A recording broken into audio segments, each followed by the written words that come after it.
Seorang perempuan yang meninggal ini bernama Ani Mutmainah, usia 38 tahun, warga desa Selok Awar-Awar, Pasirian, Lumajang, Jawa Timur, yang meninggal dunia saat melihat karnaval Son Horeg. Warga sekitar dan keluarga besar yang berduka langsung bertakziah di rumah Ani.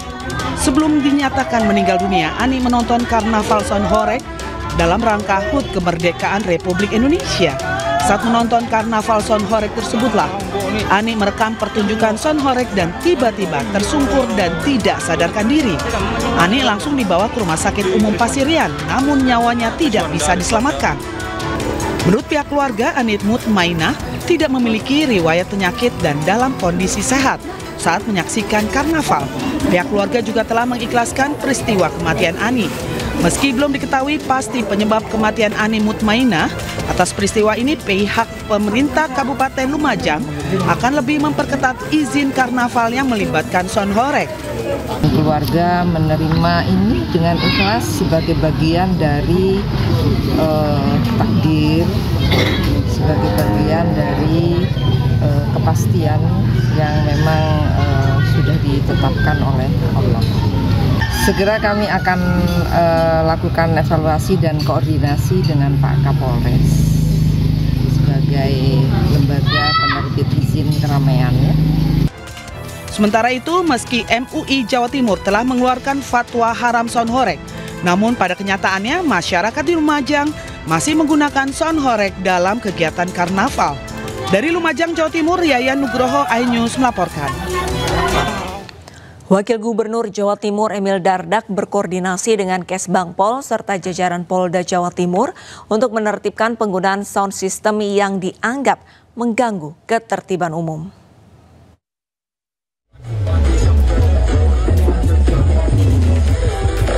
Wakil Gubernur Jawa Timur Emil Elistianto Dardak memberikan penegasan soal Son Horeg yang dianggap meresahkan di wilayah Jawa Timur. Menurut Emil Dardak, penertiban akan dilakukan secara tegas, namun tetap mengedepankan keseimbangan antara hiburan dan ketertiban umum. Ada 4 poin utama dalam fokus penertiban, diantaranya batasan desibel yang sudah ditetapkan, kemudian dimensi kendaraan yang digunakan untuk membawa sound system, serta kegiatan pendukung yang menyertai penggunaan sound system seperti tarian juga harus diatur dan sesuai dengan peraturan yang berlaku.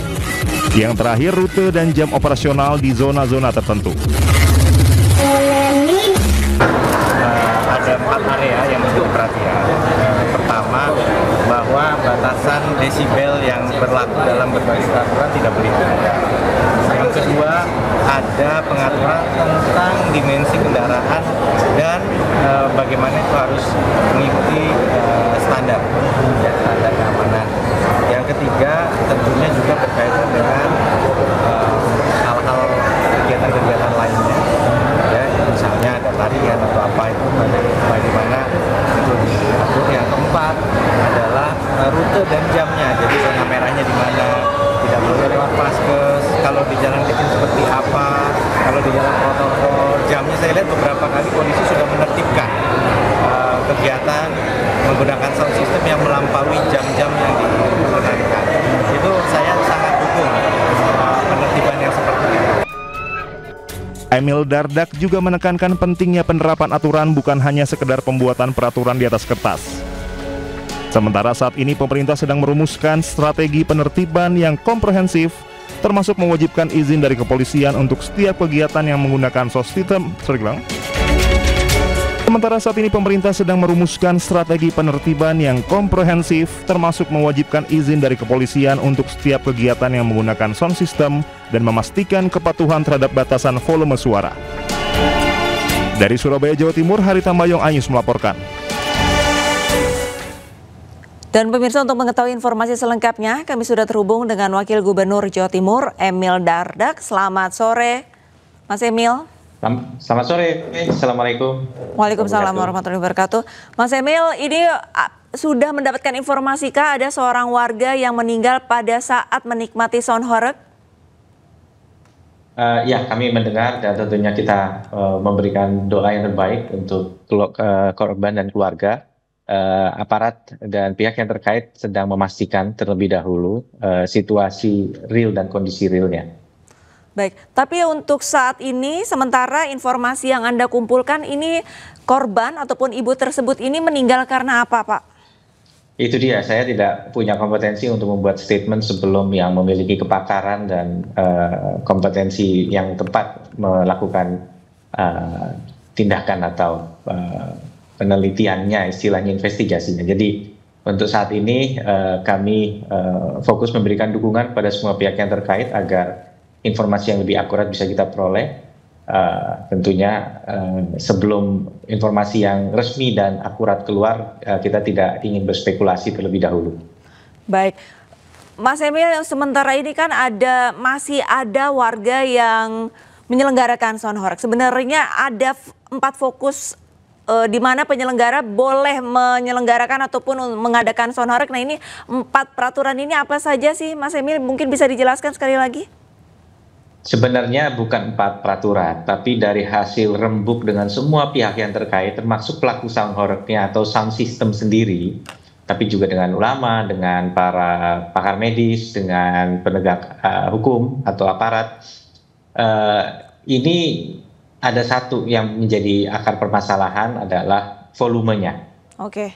Yang kedua, walaupun ini juga tidak sendiri-sendiri saling berkaitan, adalah rute yang dilalui. Yang ketiga adalah apakah dimensi kendaraan tersebut menimbulkan bahaya baik bagi mereka yang terlibat langsung maupun yang berada di sekitar kendaraan tersebut, tidak terkecuali fasumnya. Ya. Dan yang keempat adalah kegiatan-kegiatan lain yang dilakukan bersamaan dengan pemutaran atau dinyalakannya sound system tersebut. Nah, ini 4 hal ini yang dicoba dijawab dalam dalam segala pembahasan kita. Saat ini Pemprov Jatim sudah pada tahap yang sangat istilahnya sudah jauh pembahasannya dengan Polda Jawa Timur, dari Karo Ops dan juga dari Kabitkum, dan juga dengan Kodam 5 Brawijaya. Dan kita juga tetap memberikan dukungan kepada Bupati Wali Kota yang memang sudah siap untuk menerbitkan surat edaran di daerahnya masing-masing. Jadi 4 hal yang diatur tadi adalah pembatasan tingkat kebisingan, kendaraan dan ukuran sound system itu sendiri, waktu, tempat, dan rute yang dilewati, serta tentunya bagaimana itu dalam kaitan dengan kegiatan sosial masyarakat. Jadi sound system itu bisa statis, diam di satu tempat, tapi dia juga bisa menjadi bagian, maka ada istilah sekarang sound karnaval. Kenapa maksudnya sound karnaval ini kan pawai. Jadi kondisinya adalah ibaratnya kita memahami ada mobil hias di dalam pawai. Nah, mobil hias tentu diizinkan untuk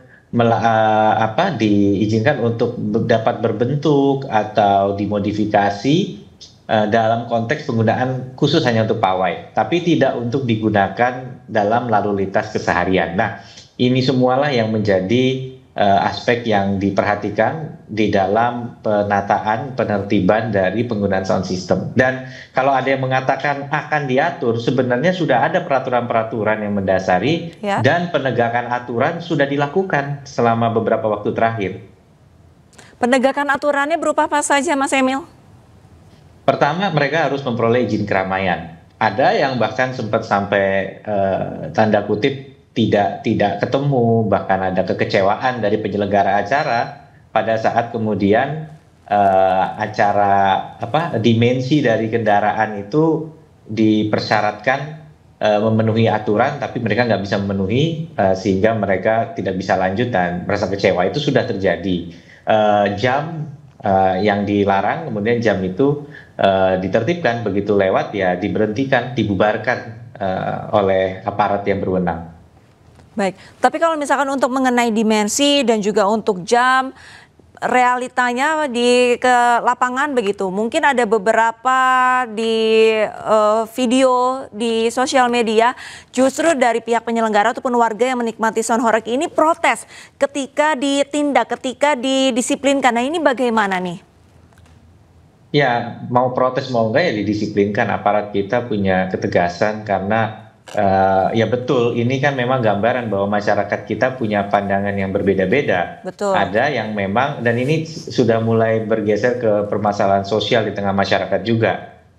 Ada FOMO ya, ibaratnya fear of missing out begitu ya kesannya, bahwa ya semua acara bersih desa misalnya gitu, pokoknya kalau nggak ada pemutaran sound system yang bervolume besar itu tidak ya belum lengkap begitu. Nah, kemudian masyarakat ada yang memang sangat antusias, tapi tidak ada juga sebagian yang merasa keberatan. Nah, ini ekses sosial ini tentu juga perlu jadi perhatian, tapi bukan itu prioritas kita sekarang. Prioritas kita sekarang nomor satu adalah bagaimana batasan-batasan yang harus dipatuhi. Oke. Ya, batasan yang harus dipatuhi artinya tadi volumenya, teknis, melindungi masyarakat secara ketertiban dan kesehatan. Batasan desibelnya seperti apa kalau dia jadi bagian dari sistem yang statis atau dari sistem yang bergerak atau bagian dari pawai.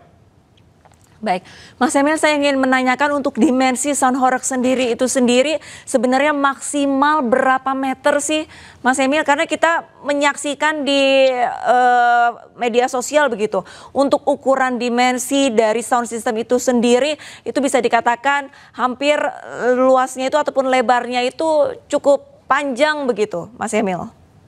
Iya, itu yang tidak boleh karena overloading kan kita juga lagi membahas masalah odol ya, overdimension, overloading.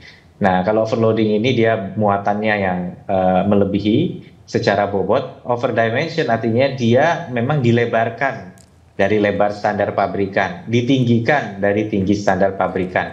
Nah, itu tentu tidak boleh digunakan di jalanan kalau dalam kondisi seperti itu. Jadi itu bagian yang diatur, dimensi ini harus sesuai dengan apa yang telah diizinkan dalam KIR. Baik, Mas Emil, sementara itu untuk fatwa dari MUI sebenarnya dari Pemprov sendiri setuju atau tidak? Pemprov akan selalu menghormati ulama. Kita tidak pernah dalam posisi setuju, tidak setuju, apalagi di depan publik, karena kita selalu punya ruang untuk berdialog dengan segenap ulama, dan ulama pun selalu mengupayakan untuk berdiskusi dengan berbagai pihak, termasuk kemarin dengan Polda juga. Jadi kami tidak ingin kemudian disorot dari sisi setuju tidak setuju, tetapi justru kalau kita cermat membaca fatwa dari Majelis Ulama Indonesia MUI Jawa Timur, sebenarnya yang mereka sampaikan adalah sound system boleh dipergunakan jika memenuhi ketentuan-ketentuan dan tidak menjadi haram, dalam konteks ini menjadi membawa mudarat, membawa kerugian kepada manusia adalah kalau begini. Ada semua penjelasan secara teknis yang ada di dalam fatwa MUI, sehingga kalau kita kemudian mengatakan oh sound diharamkan, yang diharamkan itu adalah bagaimana sesuatu yang niatnya baik itu kemudian digunakan secara berlebih-lebihan sehingga mengganggu pihak-pihak lain. Baik, terima kasih banyak Mas Emil Dardak, Wakil Gubernur Jawa Timur, atas kesempatannya berbincang bersama ini sore, dan selamat kembali beraktivitas. Kita ke informasi selanjutnya, pemirsa. Menteri Kebudayaan Fadlizon menanggapi fatwa haram sound horeg oleh Majelis Ulama Indonesia Jawa Timur. Menurut Fadlizon, pemajuan kebudayaan harus didukung, tapi tidak hanya satu sisi saja.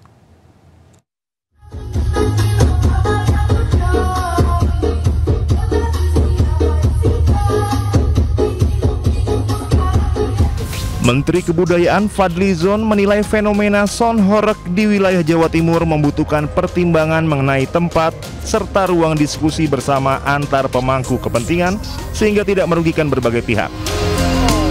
Fadli menilai fenomena sound horeg yang juga merupakan wadah ekspresi ini membutuhkan keseimbangan dari berbagai sisi. Kementerian Kebudayaan mendukung segala sesuatu yang memajukan kebudayaan jika memang sesuai aturan atau regulasi yang berlaku. Kita harus menyeimbangkan ya. Di satu sisi kita memang ingin ada pemajuan kebudayaan, tapi di sisi lain kita juga harus mempertimbangkan, menghormati berbagai ya misalnya concern yang ada di masyarakat. Jadi harus ada keseimbangan lah.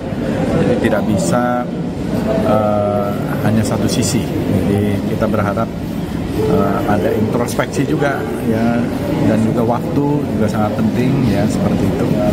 Jangan sampai kemudian berlebihan, tetapi kita mendukung setiap upaya pemajuan kebudayaan. Saat ini pemerintah Provinsi Jawa Timur sedang menyiapkan regulasi dan membentuk tim khusus untuk merespon fenomena sound horeg yang marak pada sejumlah daerah di Jawa Timur. Dari Depok, Jawa Barat, Iung Rizky Anyus melaporkan.